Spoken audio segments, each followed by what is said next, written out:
I'll give the co-chair's statement.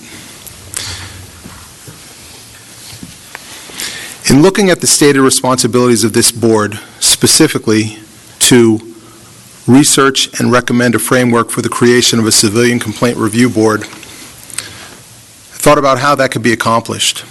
Of course, we'd listen to the community, look at the numbers of complaints, look at various other data, and our civilian members would learn police training, policy, and procedure.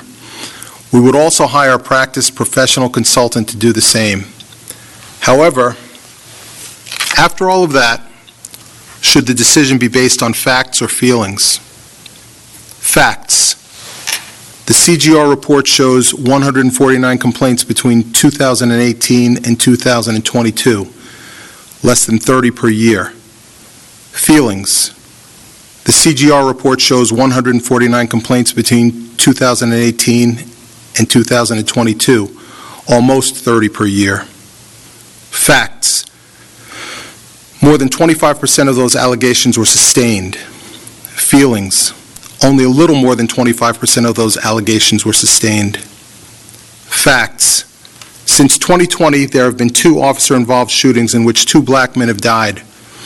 The officer in the first shooting was not indicted after the case was presented to a grand jury, and the second shooting is still being investigated by the Attorney General's office. Feelings.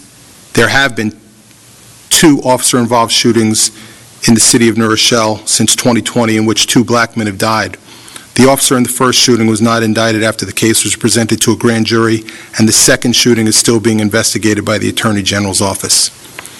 As you can see, it's easy to label the same set of numbers or circumstances as facts or feelings and get a different conclusion depending on how you approach it. Facts can inform feelings, and feelings certainly can inform facts. Why?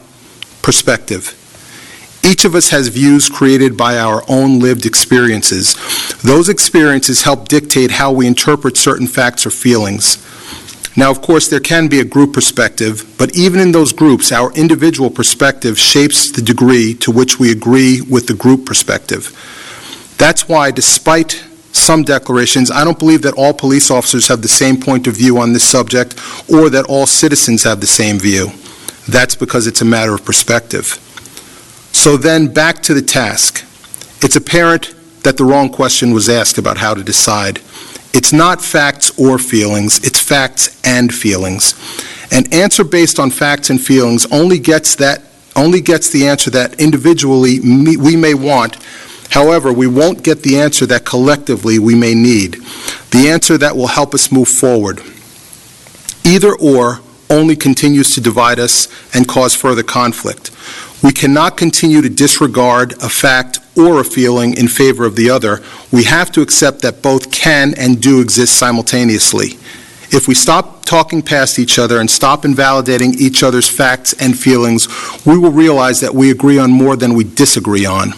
When we listen, speak, work, and engage with each other, we have to keep that in mind. Facts and feelings. The City of New Rochelle is the best community in Westchester County, and our citizens are the best as well. Facts and feelings. While the New Rochelle Police Department has done the work to get better and will continue to do the work to get better, it's the best police department in Westchester County and has the finest employees and officers in the county.